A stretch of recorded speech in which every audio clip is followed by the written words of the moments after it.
Anda. Hormati saksi saya. Saya menghargai Anda menghargai saya.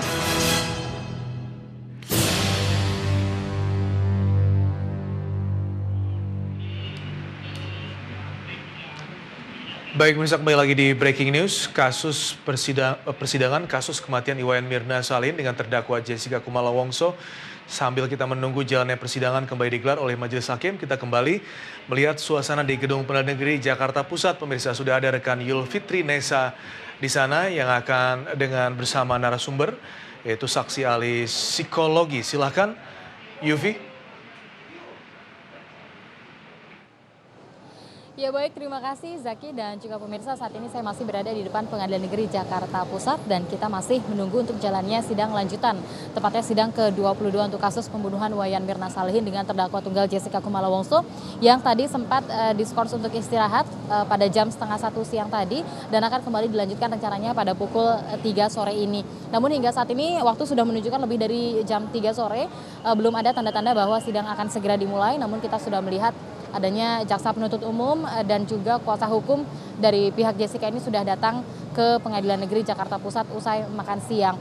Dan pemirsa, seperti yang kita saksikan bahwa tadi di paruh pertama untuk jalannya sidang menghadirkan satu ahli dari pihak kuasa hukum, yaitu seorang psikologi yang kita kenal dengan nama Dewi Harun. Dan sekarang saya akan mewawancarai Dewi Harun yang saat ini sudah berada di samping saya.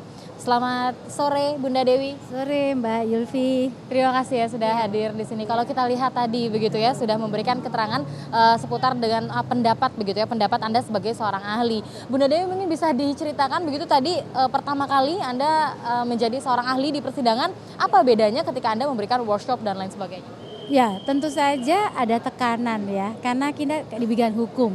Jadi kalau dihukum kata per kata kita itu nanti akan dicatat, akan dipertanggungjawabkan. Nah ini beda, jadi kita tidak boleh memakai kata-kata yang panjang-panjang.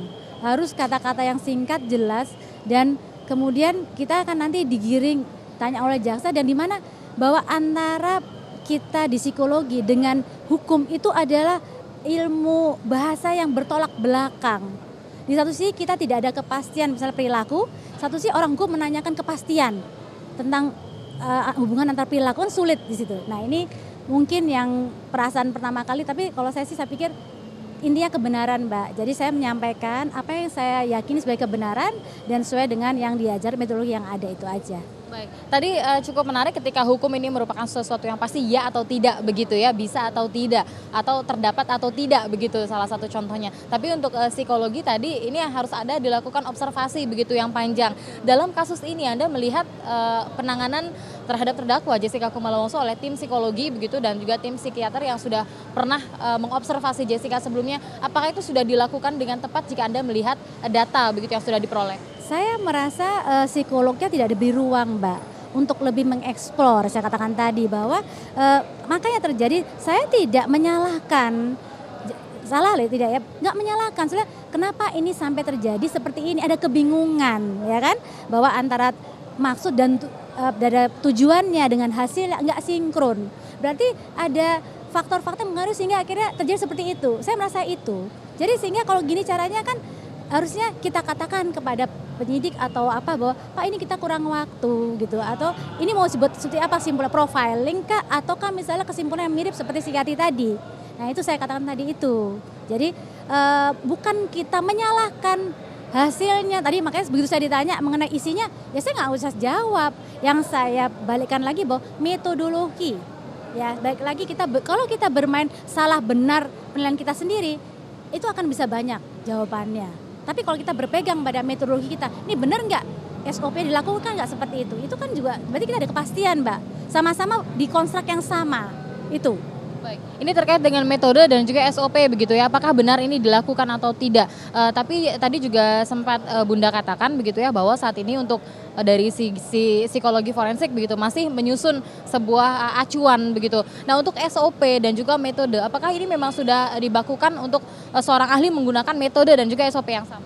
Belum, kalau misalnya kita masih pakai acuan sebagai psikolog biasa, tapi bagaimana nyusun profilingnya, acuannya kita belum ada, kita mau akan dibuat seperti itu. Tapi kita kalau nggak ada, kita ngikutin yang sebetulnya kan, sebagai psikolog tuh apa, kayak tadi misalnya harus tempatnya, ya tempatnya misalnya netral, harus ada kesediaan dari terdakwa, harus jangan, kalau misalnya nggak ada, saya kan terkadang diberi catatan dong, ya kalau ada bias kita tahu kenapa ini bias, ya gitu kan, itu kan prosedur Mbak, prosedural seperti itu, biasa dilakukan. Jadi kalau situasi tidak ideal, tapi kita jangan paksakan, tidak ideal, ya udah jalankan aja, hasilnya disamakan dengan hasilnya yang ideal, kan nggak bisa. Jadi di sini menurut Bunda ini ada sesuatu yang seolah begitu dipaksakan antara yang tidak ideal diusahakan untuk menjadi sesuatu begitu yang ideal begitu. Dalam hal ini apa sih yang paling terlihat dipaksakan dari yang tidak ideal ini menjadi seolah-olah ideal? Ya, tadi itu SOP tata laksana daripada pemeriksaan tadi itu kita nggak tahu, tapi informasi dikatakan bahwa itu diperiksa di tempat polisi seperti itu. Jadi kemudian ada orang lain. Jadi sehingga terdakwa juga merasa terintimidasi seperti itu kan. Jadi saya rasa ini nggak bagus. Karena apa? Karena kan posisi terdakwa adalah dia belum dikatakan bersalah kalau dia belum diputus bersalah kan gitu. Iya seperti itu. Jadi kita semua tadi sebagai subjek, ya kan, sehingga hasilnya pun nanti untuk apa kita meriksa kalau hasilnya tidak konsisten atau tidak dipertanggungjawabkan. Artinya tidak tergambar kan niat tadi itu. Itu yang saya katakan tadi. Nah, saya tidak menyalahkan psikolog, mungkin pihak penyidik pun tidak memberi kesempatan, saya kata tidak beri ruang. Makanya saya berikan tadi analisa perilaku tadi itu, kenapa ini nggak dicari? Kalau profil dicarilah, kita sama-sama cari supaya kita dapat gambaran.